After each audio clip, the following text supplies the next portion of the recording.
అస్సలాముఅలైకుం వరహ్మతుల్లాహి వబరకాతు. ప్రియమైన ధార్మిక సోదరులారా, ఇప్పుడైతే రంజాన్ మాసం ప్రవేశించగానే ముస్లిం సమాజం ఉపవాస దీక్షలు పాటిస్తారు. ఈ ఉపవాస దీక్షలు ఎందుకు పాటిస్తారంటే చాలా మంది సరైనటువంటి పరిజ్ఞానం లేని కారణంగా అనేక రకాలుగా ఆలోచిస్తూ ఉంటారు. ఈ ఉపవాస దీక్షల వల్ల ప్రయోజనం ఏంటి?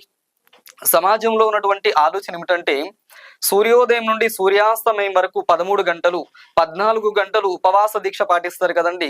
కనీసం పచ్చి మంచినీళ్ళు కూడా ముట్టుకోరు. ఆఖరికి ఉమ్మిని సైతం కూడా పోగు చేసి మింగరు.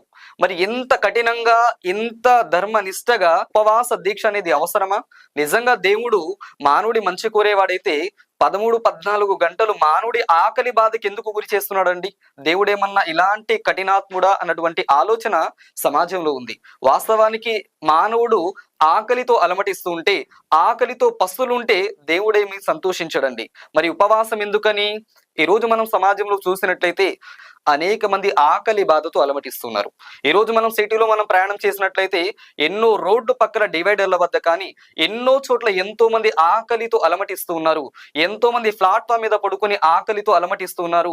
ఒక పూట కూడా తినడానికి లేనటువంటి ఎంతో మంది ఆకలి బాధతో అలమటిస్తున్నారు. ఏ విధంగానైతే ఉపవాస స్థితిలో 13-14 గంటలు ఆకలి బాధకి ఒక ముస్లిం గురి చేయబడ్డాడో, అదే విధంగా ఉపవాస అనంతరం సమాజంలో ఎవరైతే ఆకలితో అలమటిస్తున్నారు, ఎవరైతే రోడ్డు మీద ప్లాట్ఫామ్ మీద తినడానికి లేక పస్తులుండి ఆకలితో చనిపోతున్నారు, ఎంతో మంది అనాథాశ్రమంలో పిల్లలు సంతానం వదిలేసి ఆకలితో అలమటిస్తున్నటువంటి వృద్ధాప్యంలో ఓల్డేజ్ హోములు ఎవరైతే ఆకలితో అలమటిస్తున్నటువంటి తల్లిదండ్రులు ఉన్నారో, అలాంటి పేదవారి ఆకలి బాధ విలువ, తల్లిదండ్రుల యొక్క విలువ, సమాజంలో ఎవరెవరైతే ఆకలితో అలమటిస్తూ ఉన్నారో అలాంటి ఆకలి బాధ విలువ ఒక ముస్లిం తెలుసుకోవాలి.